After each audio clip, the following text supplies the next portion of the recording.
ሴት ልጅ ከቀዘቀዘሽ ነው። ደግመህ ልታሞቃት አትችልም። በየደቂቃው ትደውልልህ ከነበረ፣ ጤንነትህን ያሳስባት ከነበር፣ በየሰዓቱ እየደወለች እንድታወራት ትጨቀጭቅህ ከነበር፣ ለምን አልጻፍክልኝም? ለምን አልደወልክልኝም?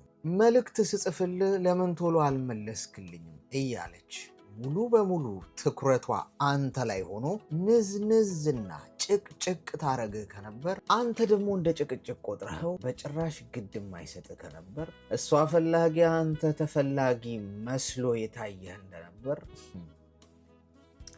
አንድ ቀን ያ ሁሉ ነገር ያበቃል።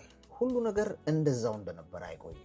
ትቀዘቅዛለች፣ መቀዝቀዙ አይቀርም። እና ታዲያ የቀዘቀዘሽ ቀን ለራስ ፍራ።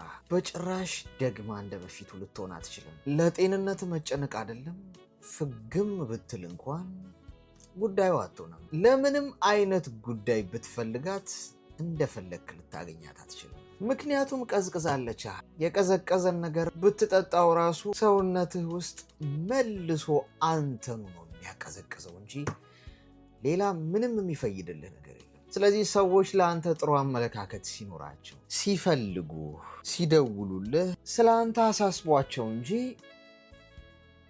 መሄጃ አጥተው አይደለም። ሁሉም የራሱ የሆነ የሚወደው የሚያከብረውና መሄድ ቢፈልግ የሚሄድበት ቦታ አለው። ነገር ግን ከአንተ ጋር የቀረችውና አንተን ብላ ያለችው አንተን ስለመረጠች ስለሆነ ሳትቀዘቅዝ ሳትበርድ በፊት አስብበት። ጊዜ ቆሞ አይጠብቅህም። አንድ ያመለጠህ ባቡር አመለጠህ ነው፣ አለቀ። ሌላ ባቡር ልትይዝ ትችላለህ፣ ግን እንደ መጀመሪያው ባቡር ሊሆን አይችልም። ምናልባት አሽቀንጥሮ የሚጥልህ ላይ ተወድቅ ይሆናል።